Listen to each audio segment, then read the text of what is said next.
Welcome into Ricky Reacts. This is where Dylan McKinnon, our esteemed producer here, will give me some questions. Now, I have no idea what these questions are. So you may get some answers that are just completely off the wall. You might get the correct answers. But we're going to see it. We want you to like and subscribe over here. And by the way, you could catch me, Silvana Kelleher, Bill Colarulo, and sometimes Andrew DeCecco on Unfiltered on 97.5 The Fanatic, 97.5thefanatic.com, and NBC Sports Philadelphia. But here we go with Ricky Reacts. Okay, bat flips were obviously a big story this week after a kid Mhm. was suspended and then unsuspended for flipping his bat. As a former pitcher, what is your thoughts on uh, how big a part of the game bat flips have become, both in the pros and for kids? I was always taught act like you've been there before. You hit a home run and you throw the bat up in the air. I think you embarrass everybody else on the field. If that's the way you really feel and you feel like doing it, why don't you do some backflips down to first base then? Okay. I mean, it's a clown act. It really is to me. I always thought it was wrong. I always thought it wasn't really part of the game. And I mean, I will say this much: you're not seeing it as much anymore from the big leaguers because I think it's gotten to the point where it got old, and a lot of guys were just doing it too much, and it kind of it's almost like, look at me, I hit a home run.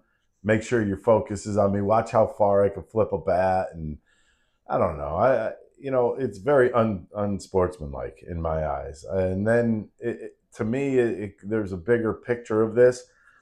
What if the pitcher strikes somebody out? What's he going to do? Throw his glove up in the air as far as it'll go, and then catch the glove and go on to the next hitter? I just don't think it's right. It's all fine and dandy. I don't care if you fist pump or whatever you want to do. I just think throwing a bat is taking everything just a little bit too much over the top, and I think you're teaching kids bad sportsmanship. Be completely honest with you. Um, when you think about these kids in Little League flipping a bat, you know who they're learning it from. It's not the mom, it's not the dad, it's from big leagues. And now they're starting to do it in Little League. And I mean, I guess, number one, you think these kids know where that bat's going when they throw it up in the air? I'm going to tell you right now, they don't. So it's going to be all fun and games until somebody gets clunked on the head by it. That's what it comes down to. I think they should get rid of it. Do you think it's different when like the Reese Hoskins bat spike, where it's obviously just a big moment, Yeah, emotion? Do you separate that from players who just hit a home run and flip the bat? yeah, I think you could. I think the one thing about the bat spike by Reese Hoskins, he didn't throw the bat like 30 feet up in the air. He slammed it on the ground, and I mean that was out of excitement for the moment of the game. Okay, I could understand that, but the throwing of the bat is the problem. The spiking of the bat, I could care less. It was a big moment. It was a big time in the game. Obviously, if you're the opposing pitcher, you're not enjoying that, but you know what?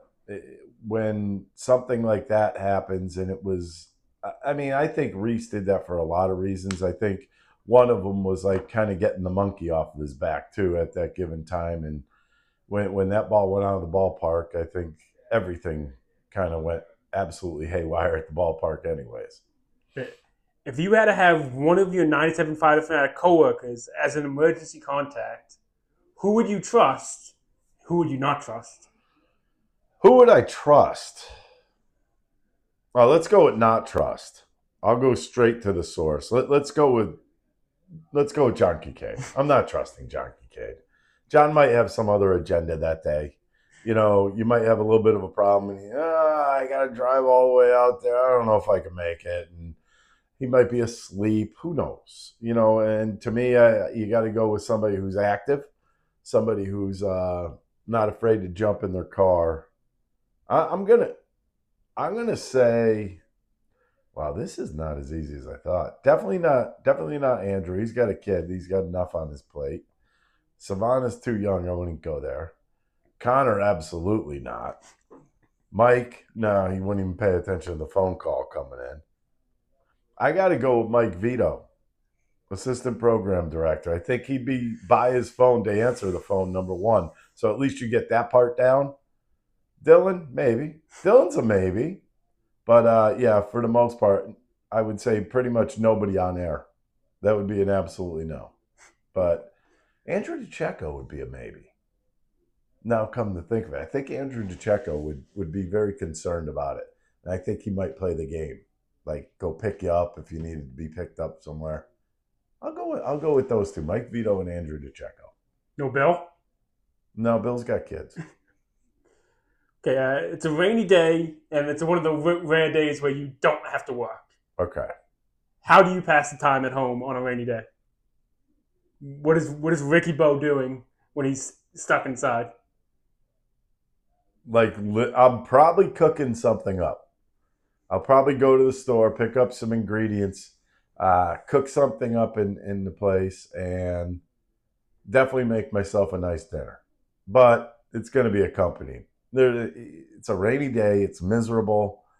I mean, you might as well perk it up and have some adult beverages.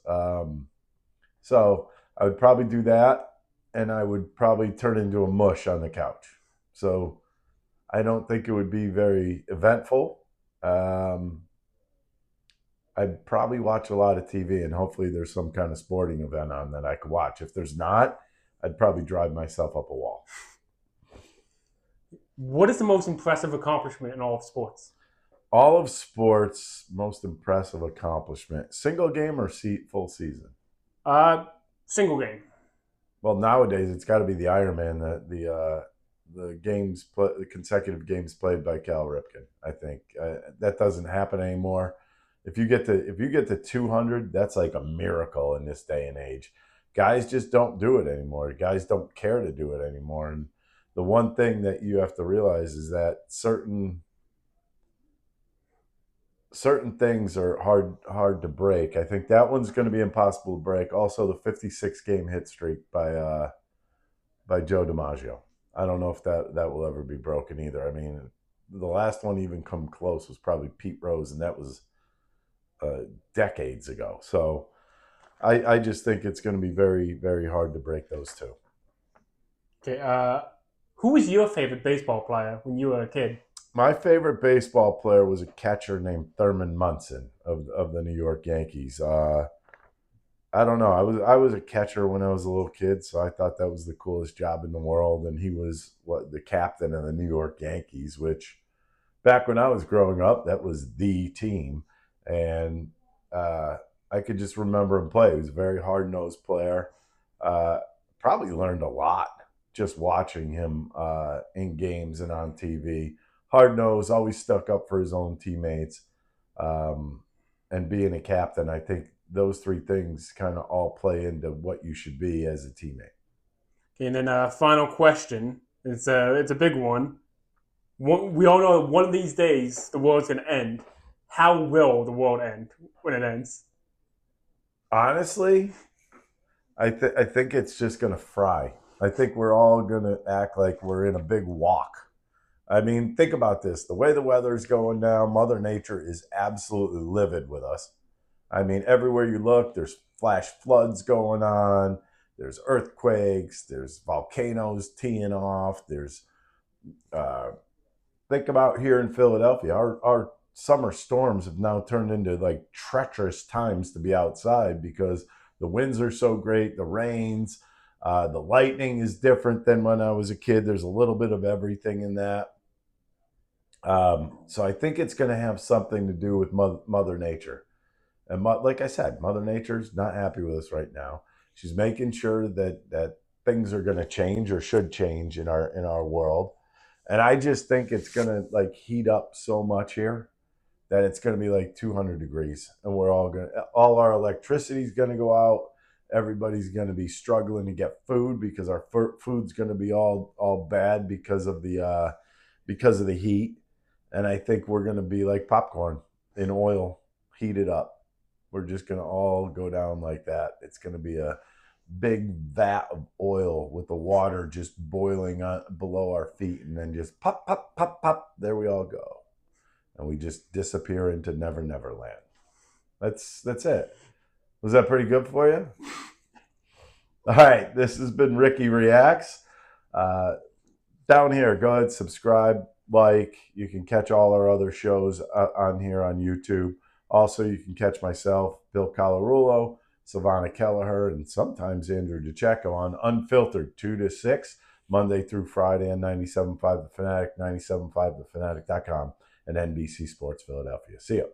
What's up, everybody? It's Bill Colarulo from Unfiltered with Ricky Bo and Bill Colarulo. Thanks for watching. Make sure you're subscribed to our YouTube channel because we post a ton of content. It's not just what you hear on air. We're posting content all day long. We do some things before the show, after the show, even stuff during the show. So subscribe, like, do whatever you got to do. We got all this content coming to you every single day.